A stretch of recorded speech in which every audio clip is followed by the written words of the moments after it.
So our guest speaker tonight is Derek Demeter. Yeah, Is that right? Yeah, you got it. And he is the director of the Emil Buehler Planetarium at Seminole State College. And he's going to talk about the wonders of the night sky tonight. We do have some clouds, but I'll let Eric talk about that. He began working with the planetarium in 2003. He became the planetarium director in 2007 and began writing and producing live interactive shows for the facility. He served as president of the Southeastern Planetarium Association from 2016 to 2017 and is currently serving as executive secretary for the International Planetarium Society.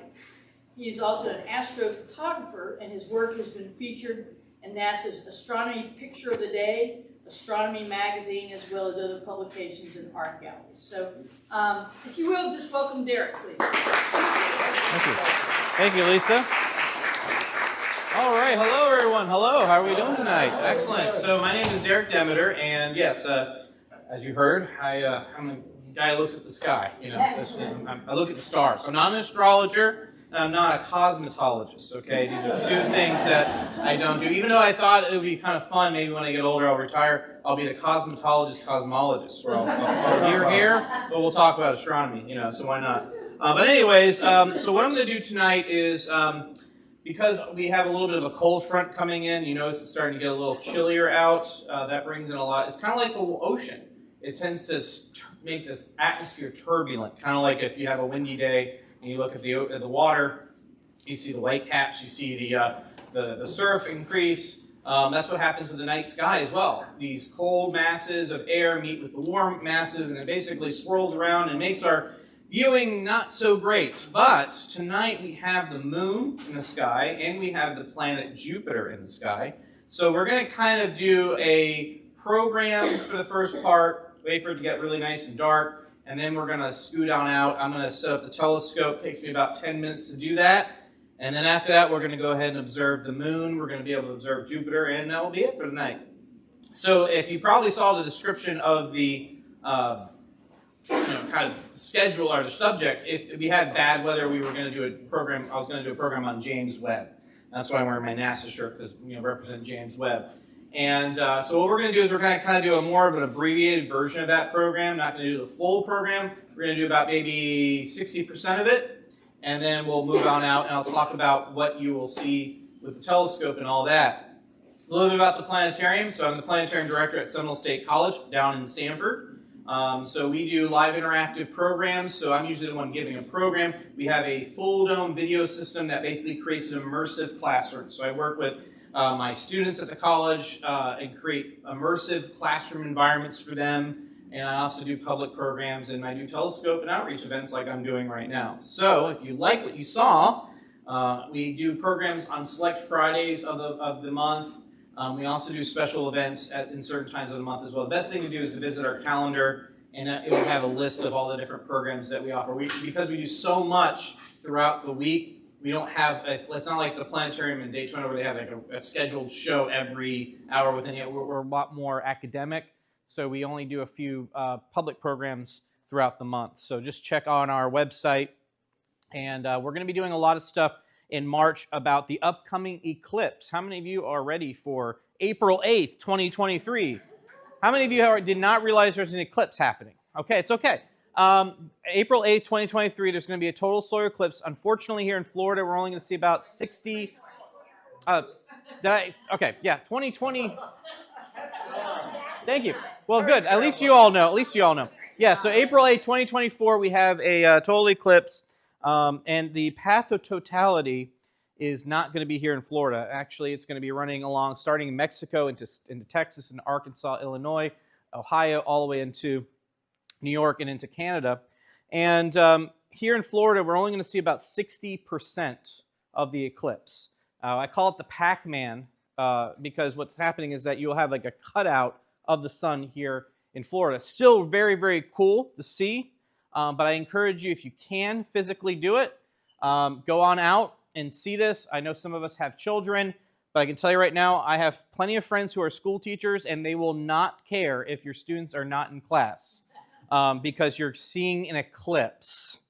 I mean, that's science, okay? Just say we're out because we're science, Now, here in Florida, it's going to be roughly around 2:30ish, 3 o'clock, around that time period. Where I will be in Arkansas, I'm actually going to be doing a live stream of this. So you can watch this on YouTube. We're going to be doing a live stream. So you can just sit in your house and watch it there. But the totality in Arkansas is roughly around 1:30 or 12:30ish or so. So actually it would be closer to like 2 o'clock here. So I'm trying to think about the path of the sun. So it's going to be start around like 1:30ish, and then really the prominent of the eclipse will be around like 2:15ish or so, around that time period. Now, for those that, like me, who are trying to justify a health, initiative, August 12th, 2045, there's going to be a total solar eclipse going right through Central Florida. And by the way, the path of totality, the center line of the path of totality goes right over Disney World. Here in New Smyrna, you're kind of almost at the tail end, but you will see it. But it's going to be kind of on the boundary, getting very close to the boundary line. So you kind of want to scoot on over towards Orlando, that area, again, to get more into the path of totality. But you will see it here. And totality during that eclipse is about 6.5 minutes. So that's going to be an epic one. So I'm trying to watch. I had one cookie. I had one cookie. That's it. I'm like, nope, I got to stay healthy because I got to be around for 2045. Okay. All right, if we can go ahead and bring the lights down, we're going to go ahead, and nobody cares about seeing me. We really want to look at what we're going to see on the screen here. So I'm going to talk about James Webb, the James Webb Space Telescope. How many of you, by show of hands, have heard of the James Webb Space Telescope? Okay, so this is the next generation space telescope. It's not necessarily replacing Hubble. Hubble is still performing its scientific mission. It's also looking at a totally different wavelength of light than Hubble. And we'll go into what that is a little bit later on. Now, as I said, this is a 60% condensed version of the program. What I usually do for the first part is I talk about when it was launched and assembled and all that stuff. But basically, the gist of what I want to talk about with that is that unlike Hubble, the James Webb Space Telescope, when it was launched to a location where it's about close to 1 million miles away from the Earth, where it's just not easy to service. You can't just go up and bring a bunch of astronauts and fix it. So really everything had to work perfectly when it was launched. So that's why it took so long, because all these tests and all these things that needed to be done to make sure James Webb was operable when it launched had to be perfect. Also, fun fact, people hear these big numbers like $12 billion and all this other stuff, and people are like, why are we wasting all that money? If you actually take the average taxpayer, base it off of the years that it was designed and implemented and created, the average taxpayer here in the United States paid more for one small cup of Starbucks than the entire year for each year for the James Webb. So if you can pay, more people spent more money on those Stanley Cups than they did on James Webb. So some of you probably, what is going on? Be happy that you're ignorant about it if you have no idea what I'm talking about. But basically the point I'm getting at is that some of the things that we buy on a daily basis are more costly to us than James Webb. And just imagine the science that we're going to learn and the inspiration for future scientists, engineers, and our discovery of the universe from it. So just to put that in perspective of kind of like, about $20 billion. Billion, yeah. But again, if you break it down per taxpayer, it's only like $4 or something like that. So it's really not much. So anyways, here's the James Webb Space Telescope. It's about 20 feet or so in diameter. So pretty large telescope. It's actually broken up into 18 sections that you see here. So these mirrors are broken up into 18 hexagons. And we'll kind of explain why that is a little bit later on. It has a solar array and a shield. We'll talk about that too, what's going on here with the solar shield. We have several instrumentation, star trackers. We have the secondary mirror. I'll talk about that too. This is just kind of a nice picture of James Webb, and we'll kind of break down all the different things in the next couple of slides. So James Webb was launched in an area known as Lagrange Point 2. It's a fancy word for basically an area in the orbit of the Earth where it basically is fixed.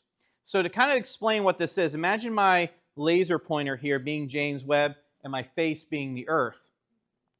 So it was launched to this one point in space called Lagrange Point 2.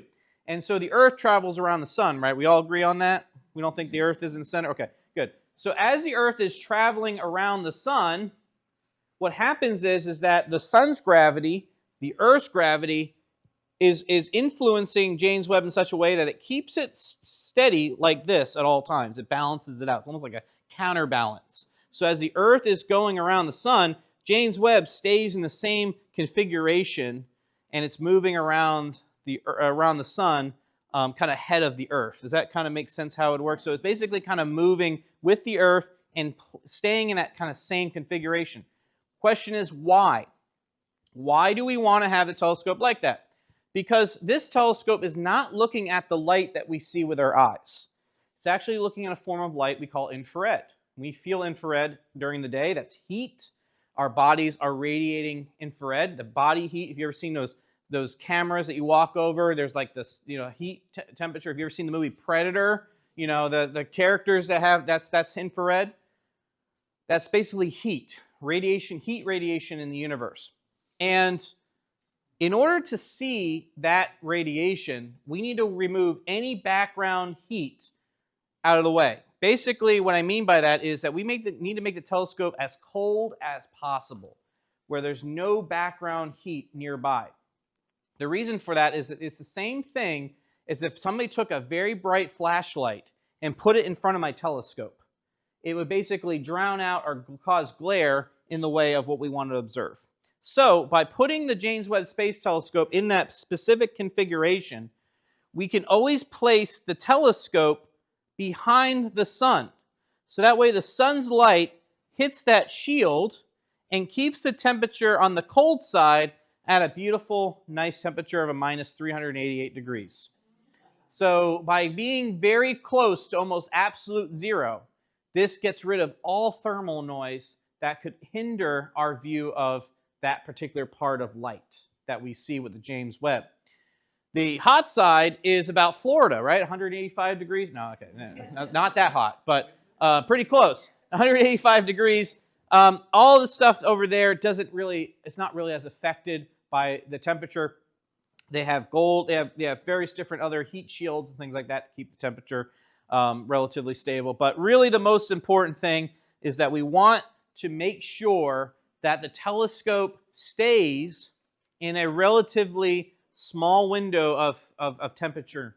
And so that way we can make sure to mitigate any and all heat that might get in the way of what we're seeing. So that's kind of the very most important thing that I want to emphasize with this slide here, is to show that James Webb has to be placed such a way that the telescope is always facing away from the sun. So that way we can actually see what we want to look at. Now, what is James Webb looking at? So light is what we call the electromagnetic spectrum. So the more energetic light is, basically you have high energy light, which is gamma rays, X-rays, ultraviolet.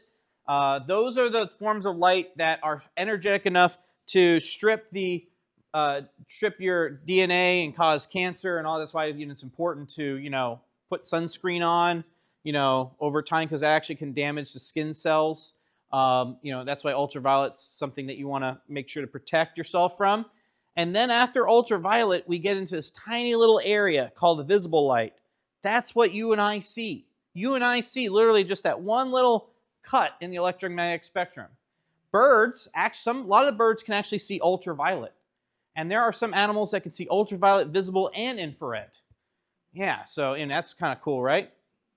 So what James Webb is primarily looking at is the light beyond visible, in infrared, which is this right here.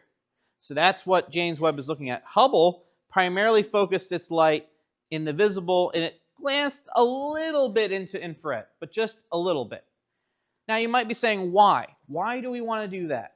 Well, Think about a cloud here on Earth. You have the sun behind it, right? The cloud goes in front of the sun, it absorbs the light, right? Well, visible light, the energy from visible light sometimes gets absorbed by dust and gas in the universe.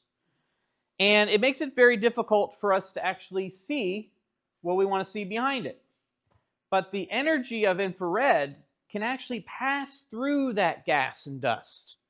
And that allows us to see things beyond it. And I'm going to have a slide here to show you visually what that means.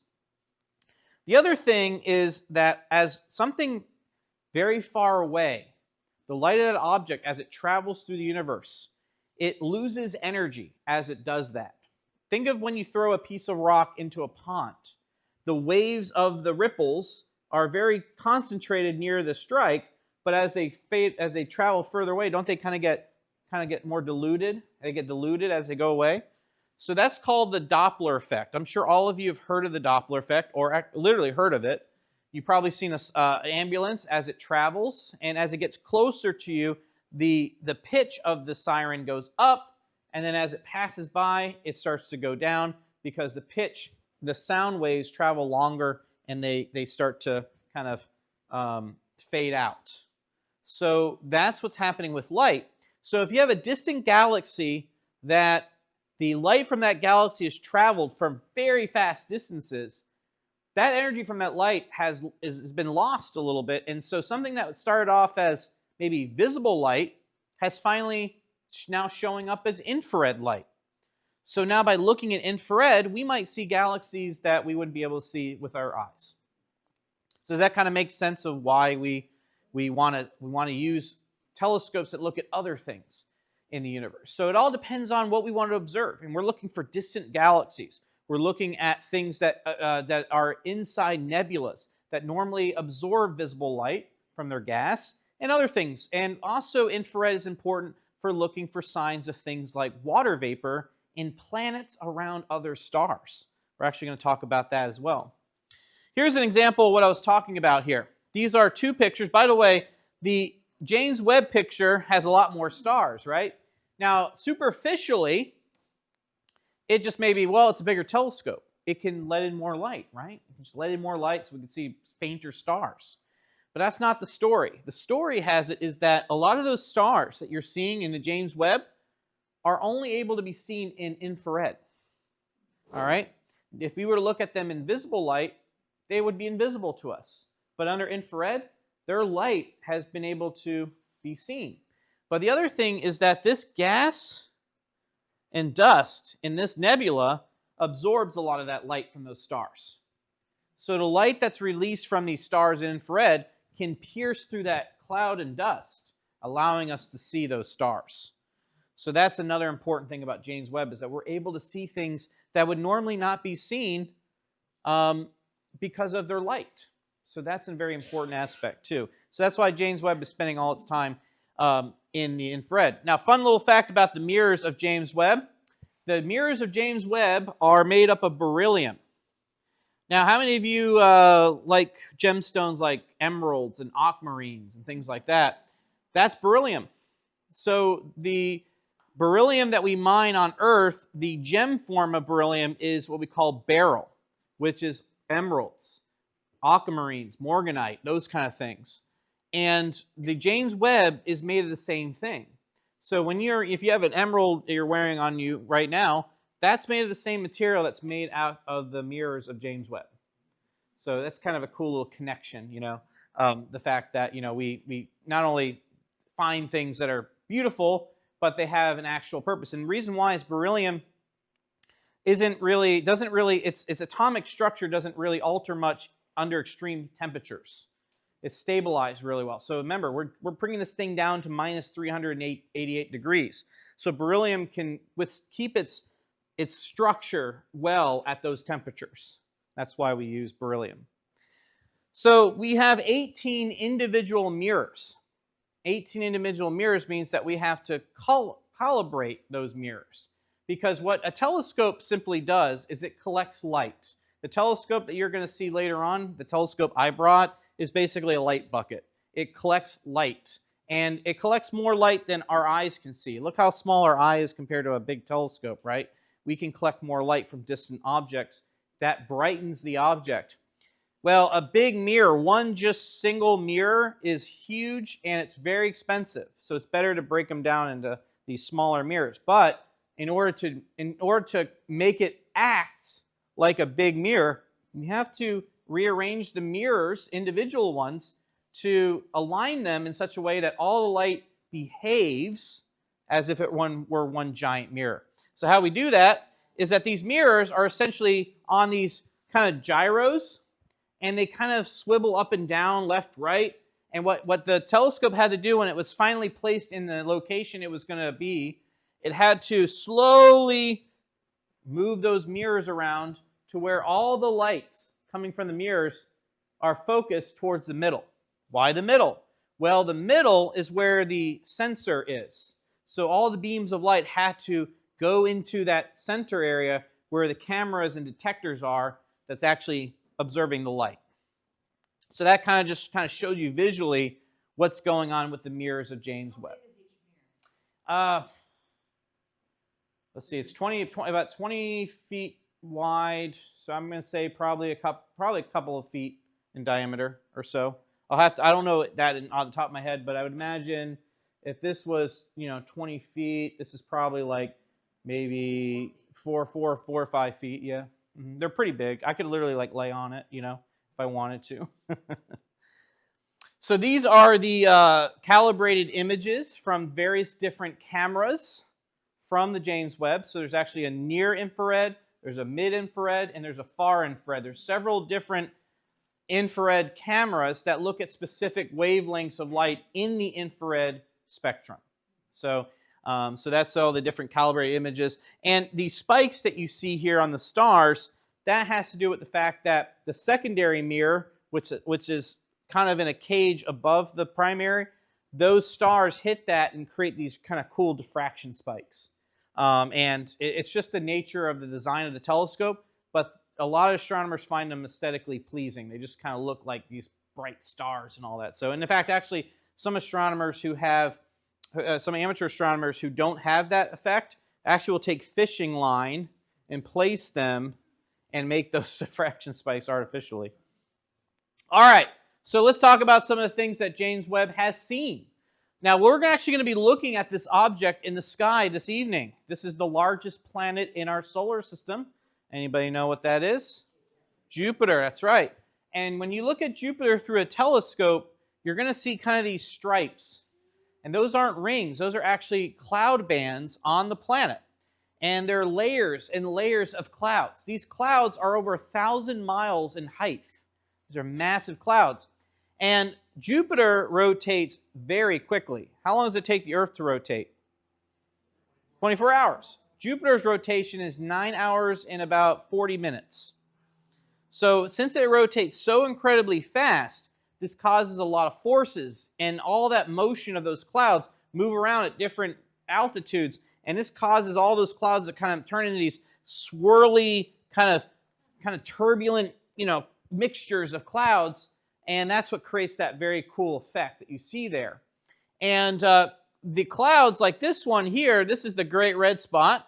These are very high altitude clouds. So they are reflecting a lot of light back away from it. So they appear very, very bright.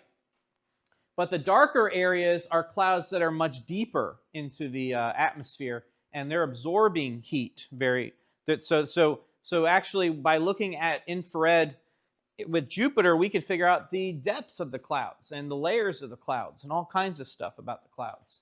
The thing is that the ring of Jupiter, do you all know that Jupiter has a ring? Just like, just Saturn. Of course, Saturn's famous for its rings, right? Jupiter has an equatorial ring system that contains all these little tiny chunks of rock. And rocks absorb heat. And so they're much easier to observe in infrared than they are in visible. They look they look almost invisible, which kind of, sounds weird, right? Visible, invisible. But under infrared, you can really see those rings pop out. So we can study more about the ring system of Jupiter.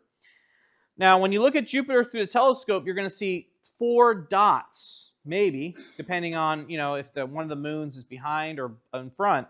But there's usually 4 dots that surround Jupiter. Those are the 4 largest moons of Jupiter, the Galilean moons: Io, Callisto, Ganymede, and Europa. And but you can see here, we can see some of the smaller moons, and most of the moons of Jupiter are asteroid size. The 4 moons that you'll see through my telescope here are about the size of Mercury, or a little bit larger. So they're actually planetary-sized moons. But most of the moons of Jupiter are asteroid-sized. They're very, very faint to see, but under infrared, they're much easier to see. And since James Webb went and visited Jupiter, the count of Jupiter's moons is up to 95. 95 moons. So it's almost like a micro solar system around Jupiter. This is Saturn. We got to talk about Saturn, right? Saturn, the one with the ring system. The rings are very reflective because they're mostly made up of ice. The ring particles in the rings are actually made up of chunks of ice, and so they reflect a lot more light, so that's why they're very, very bright. By the way, the average size of one of those chunks of ice and rock in the rings of Saturn is about the size of a bus. So, if you see one of those Votran buses going around, that's about the size of one of these, things here. And the rings are actually made into different divisions. That's because in the rings, there are these tiny little moons called shepherd moons.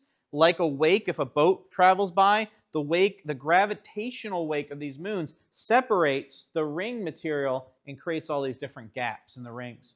And since James Webb, Saturn is the Lord of the Rings. Literally, the Lord of the Moons and Lord of the Rings.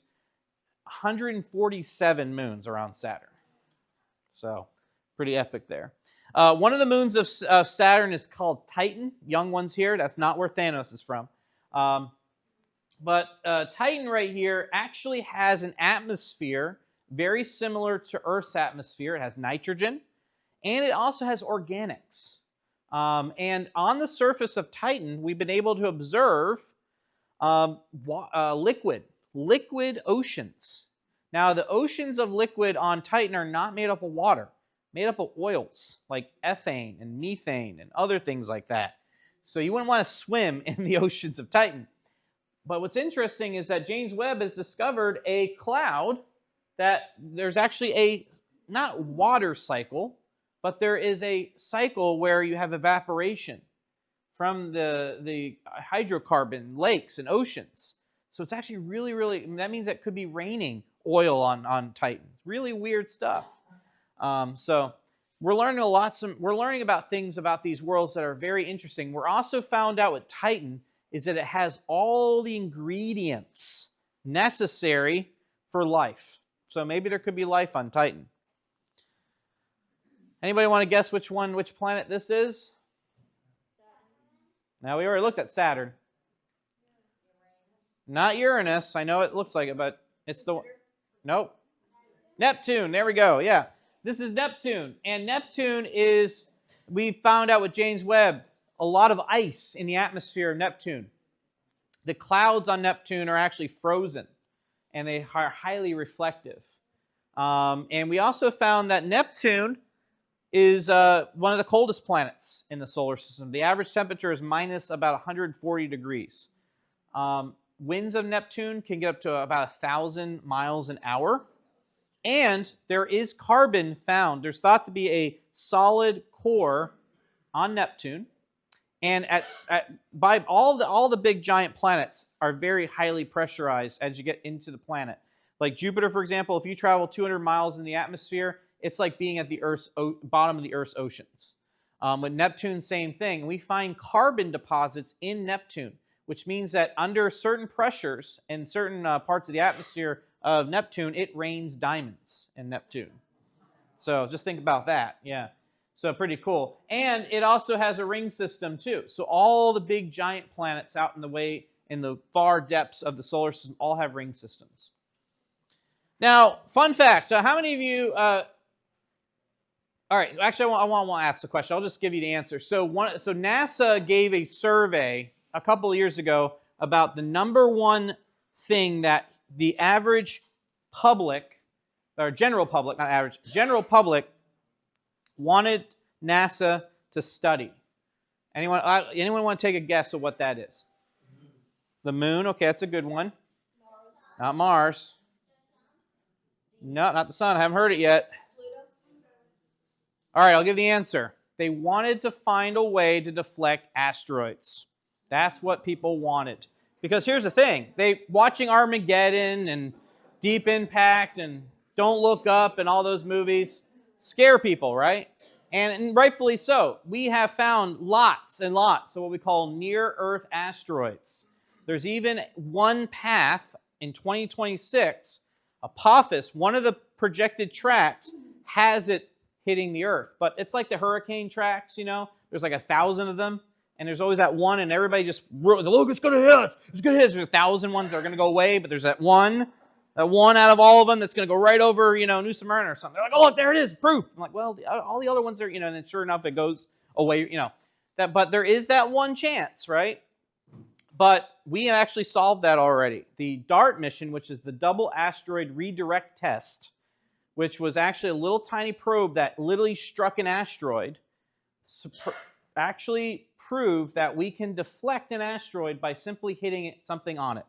So what you do is you smack it pretty hard. Don't blow it up. Don't do it, Bruce Willis. Don't blow it up. You smack it, and that pushes the asteroids a little bit away to the point where it actually alters the orbit just a little bit for it to just scoot on by. Yeah, this time, yeah. You can also do other things. You can orbit around that asteroid for a period of time. The gravitational pull of your spacecraft has enough to deflect it. There's other ways of doing it. And we have proved that we can find ways to do it. Fun facto is that one of the best things you probably should do is capture it. Deflect it enough that where you can capture the asteroid and use it to mine. Because there is more gold on one asteroid than all of Earth. More silver, more titanium. In fact, if we were to take one of these asteroids and start mining it for gold, water will become more valuable than gold.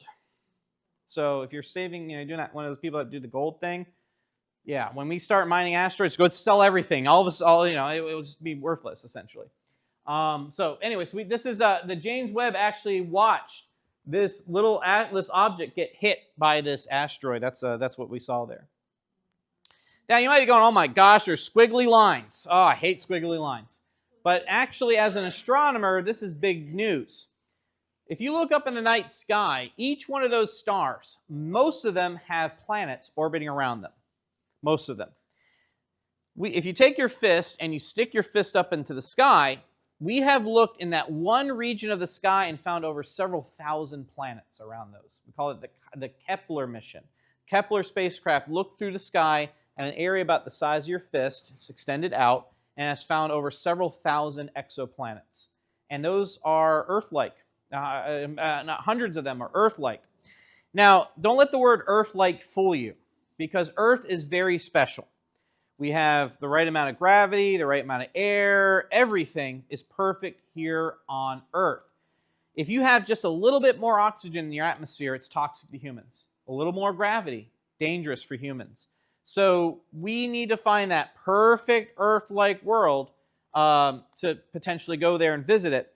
Now here's the thing. We have discovered that there is a planet located in, I thought I had the description of which one it was. I'll have to get the name of it. But there is a planet around a star roughly about 1,800 light years away.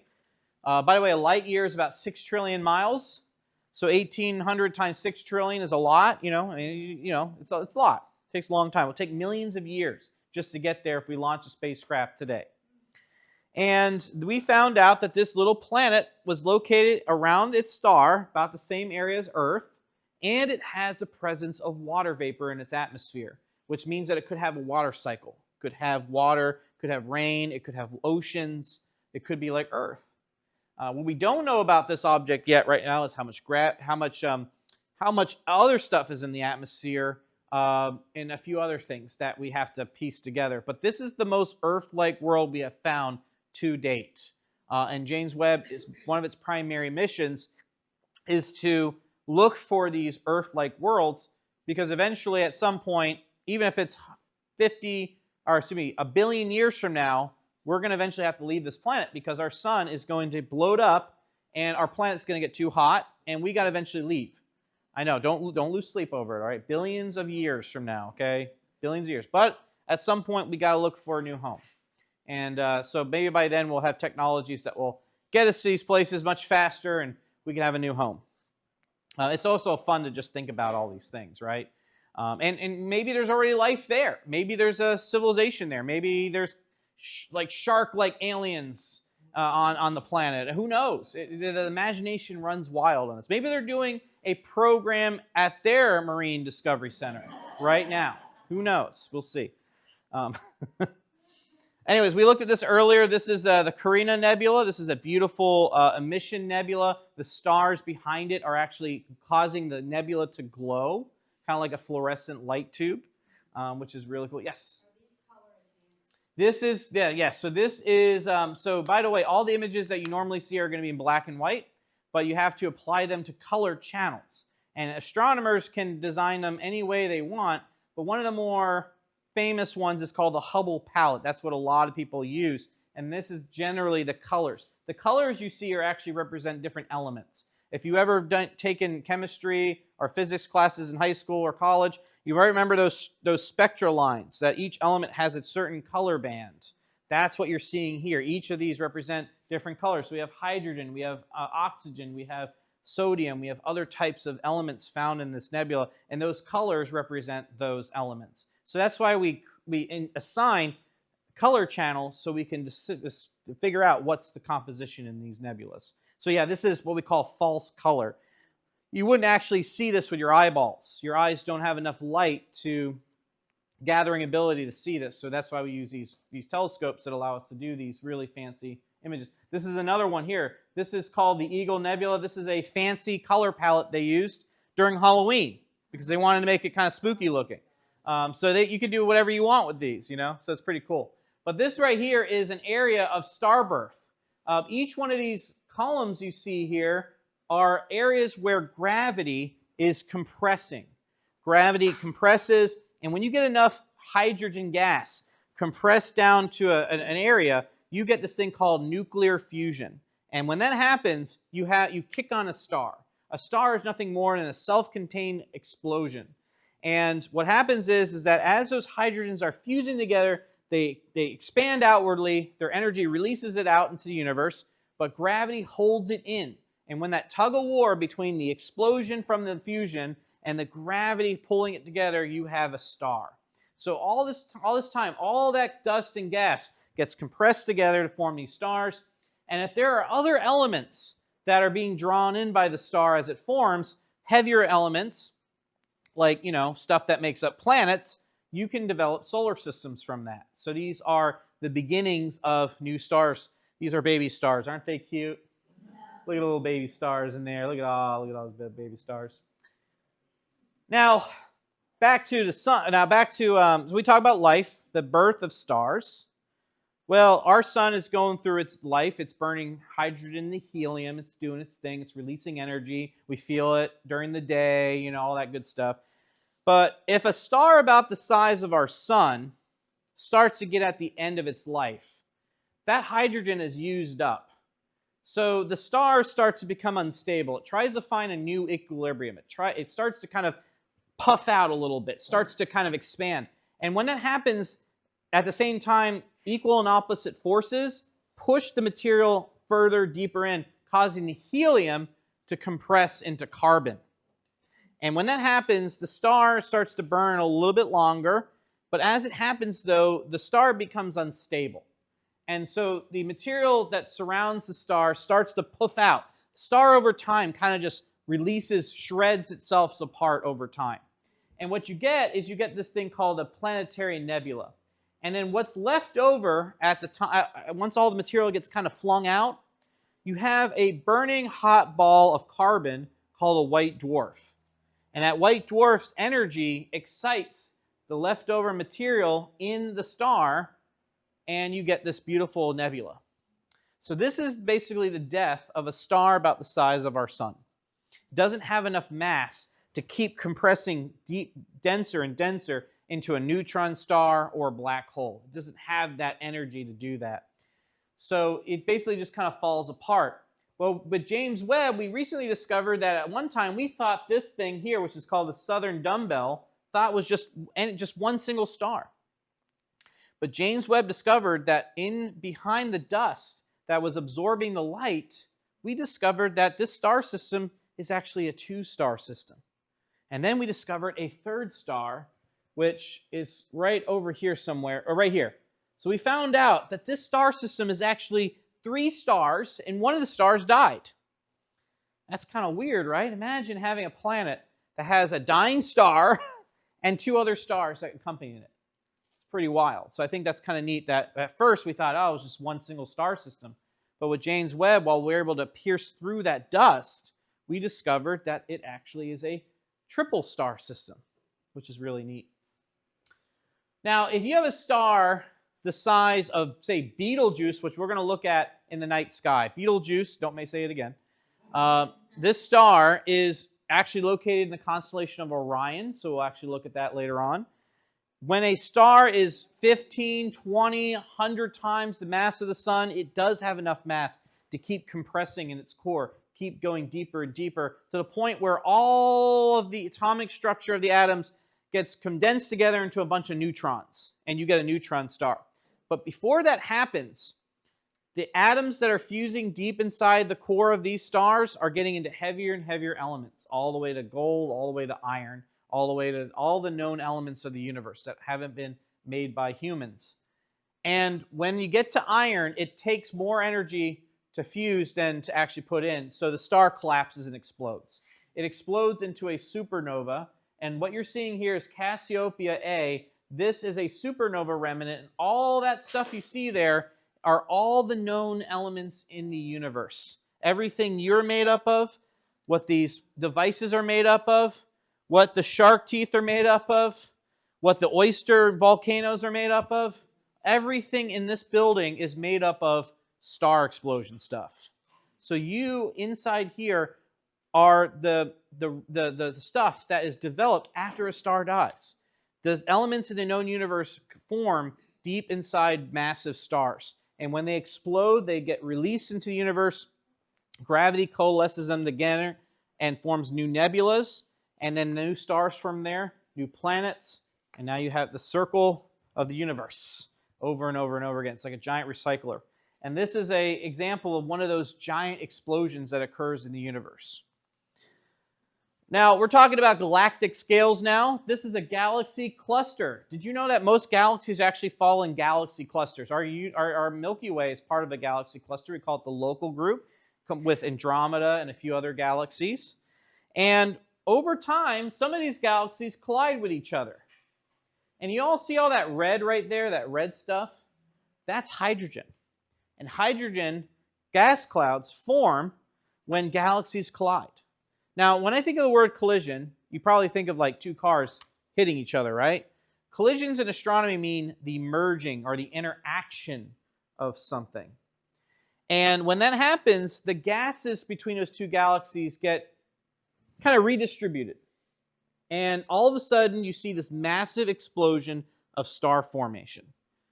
So during these galactic collisions, you see new stars, new planets form from it. So from these galactic collisions, there are new things that happen. Our galaxy, the Milky Way, is on a collision course with the Andromeda galaxy. And when this happens, the 2 galaxies will merge together. They'll form megagalaxy. And this galaxy will just be this huge galaxy. They'll be exchanging all kinds of stuff. There will be rapid starbursts, all kinds of stuff. And eventually, the galaxies, because they're moving, they kind of, over time, kind of separate, and they form 2 new galaxies. And you might call it the Snickers and Twix galaxies. You know, I mean, we'll go with whatever. And during this process, you get starbursts. You see what I'm getting at here?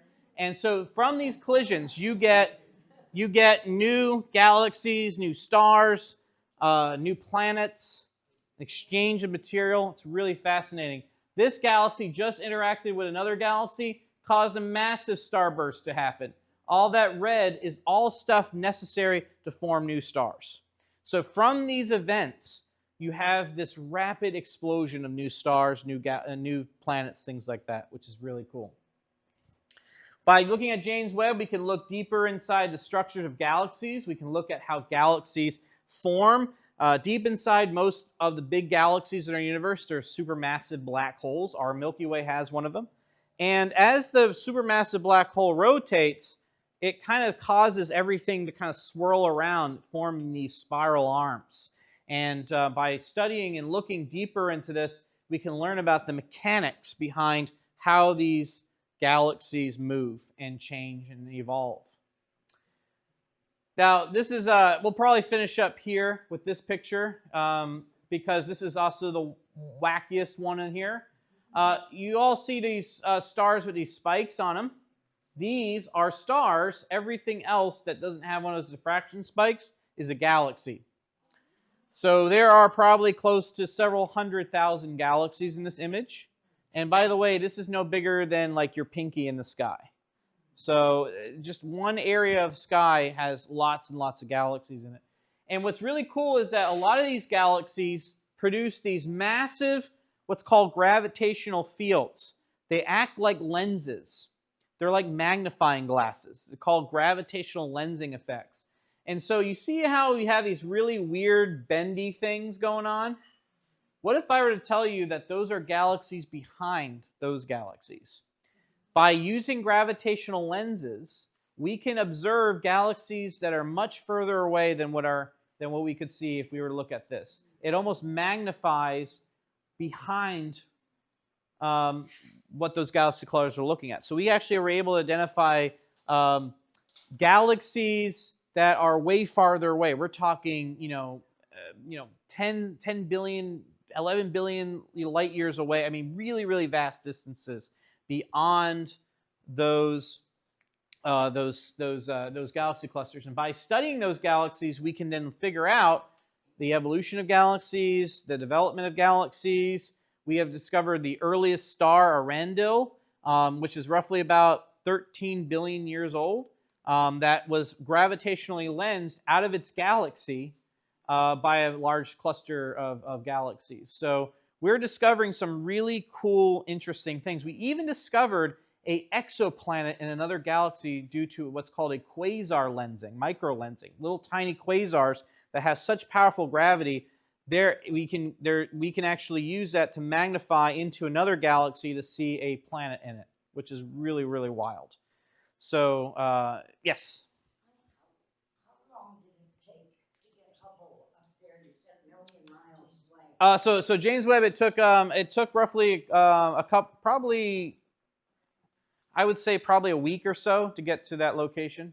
Yeah, just a week. Yeah, it's not that far away, but so not too long. So All these photos are from James Webb? these are all from James Webb. Yep, and this is just the beginning. And every single day, we're downloading new data sets from James Webb. And we have so many, to this day, we have more data sets than any astronomer could even process right now, which means that the data that we collect from James Webb will be studied by astronomers for over 100 years. So for those that are younger in here that might be interested in astronomy, are like, well, we might know everything. We're not going to know everything by, but there's going to be so much data that astronomers are going to use. But with the advent of machine learning will help us expedite that by using machine learning. I don't like to use the word AI because it's not really artificial intelligence, but machine learning, you can actually look at these kind of pictures and tell it, look for these certain things, and then it will be able to identify this, and again, expediting what astronomers can do. So we will learn faster now with the rise of AI and things like that. So was that a question you're going to... All right, good. See, I was telepathically tuning into you. I was like, oh, good, AI. Okay, great. Yeah. All right. So that's what I got going on here with James Webb. Yes, you have a question? How do scientists age stars? Age stars. Color. Stars' color tells us the age. So generally speaking, stars that are age and mass, I should say. So as a star gets older, kind of like humans, we get a little less energetic. We kind of slow down a little bit, Some of us get really wild, so that's how it is. But generally speaking, when stars form, they're producing a lot of pure energy or pure hydrogen. They're very, very hot. They tend to be bluer. So it's kind of opposite of like what your faucet is at home. Blue is actually the most energetic light. Well, actually, ultraviolet and violet is, but to our human eye, blue is. Blue, the surface temperatures of stars are like 50,000 degrees. If their masses are high, big, that means that they're new stars. As they age, they start to kind of cool down. So if you look at a star that's massive, but it's maybe more orange, you tend to know that that star's kind of getting a little older because it's starting to fuse heavier elements in it. Smaller mass stars, like really tiny red dwarfs, they can last for billions of years because they're releasing very little energy. But on average, most stars that tend to be in the blue spectrum tend to be younger stars, and stars that are in the red spectrum tend to be older stars. And all the colors in between are kind of in the Middle Ages, so we can kind of figure out that. So mass, brightness, and temperature are the three things that we can help figure out the age of a star. Think of a candle flame. Blue on the bottom, red on the top, everything in the middle. That kind of gives you the distribution of temperature of a star. So hopefully that helps kind of that. Yes? Is James Webb going to be replaced like the Hubble was replaced? Is James Webb going to be replaced? You know, maybe, but there hasn't been anything proposed yet. It's just brand new.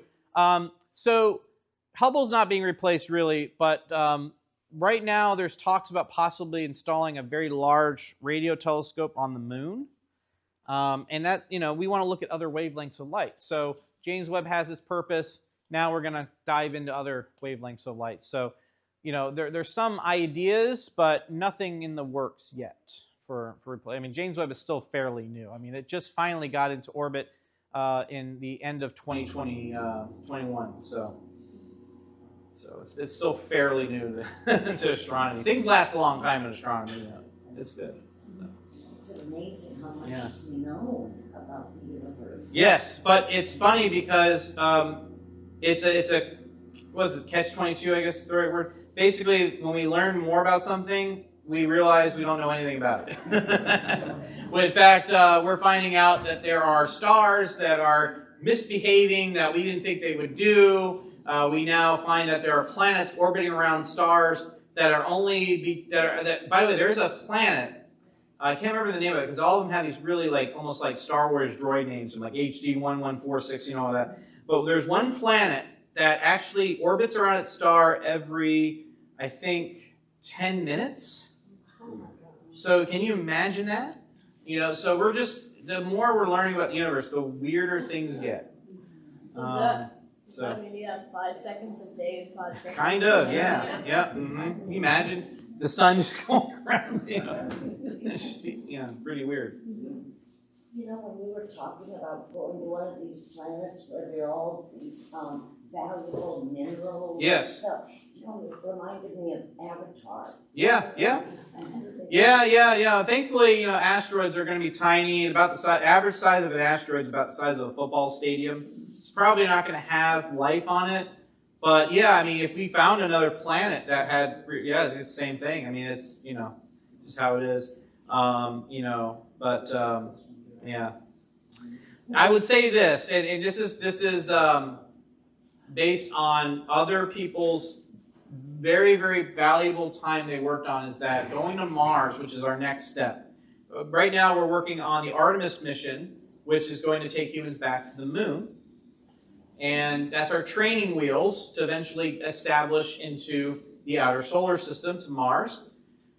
But Mars lacks really much of an atmosphere. Its average temperature is about minus 100 degrees. The soil on Mars is lethal to humans. There's no magnetic field, so basically exposing your skin to the surface of Mars can cause cancer. Having millions upon millions of people on Mars is a huge wish. Let's put it that way. And if we can do that, we can probably fix our problems here on Earth probably faster than taking millions of humans on Earth.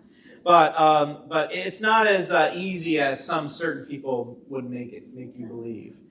And that's all I got. That's not a political way of saying it. So. What's your